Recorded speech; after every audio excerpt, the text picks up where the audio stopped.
Mass Effect came out almost 17 years ago, and before Mass Effect the board game priority Hagalaz is released for retail, focusing on the early progression of Mass Effect 3, it seemed like a good time as any to revisit the magnum opus of sci-fi video games made by BioWare and currently on the market as Mass Effect the Legendary Edition, comprising of Mass Effect 1, 2, and 3, and most of the original DLCs. This is something I revisit, the whole series, almost every year, replaying the trilogy from cover to cover, and for me the reason is it's still one of the best original sci-fi universes made in the 21st century, and frankly I miss the character interactions and development, the style of gameplay, the well-designed locations, and the interconnectedness of everything informing a meaningful experience in the Mass Effect universe.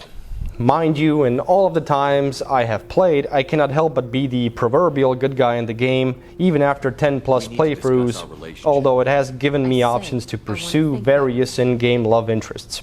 And there is nothing to compare, so suck it Starfield. So how does it hold up today? If a magic Turian came from bottle and offered me one wish, it would definitely be to play this marvel again for the first time ever, and be blown away. Of course, Mass Effect 1 feels the most dated, and the Mako missions are still a bit of a grind, but it is important to remember that the success of this 2007 title laid the groundwork for Mass Effect 2 to be made, and the first game is not at fault that the sequel turned out to be a lot better. It also introduced Reapers as the ultimate antagonists of the galaxy. Given their influence on the lesser species they come into contact with, a foe to be reckoned with. Speaking of Mass Effect 2, for me it is still the crowning jewel of them all, because the decision-making system had the most meaningful impacts to the overall story conclusion. Not to mention introducing a lot of the new and very lovable characters like Mordin and Jack. The Collectors as surface antagonists raised the stakes even higher, and adding Cerberus to the mix created new ethical conundrums. And the quality of life improvements are still plentiful. It was the gaming highlight of 2010, and still is for many. Moving on to Mass Effect 3 coming out in 2012, just before my final exams mind you, my only option not to fail was to completely play out the game.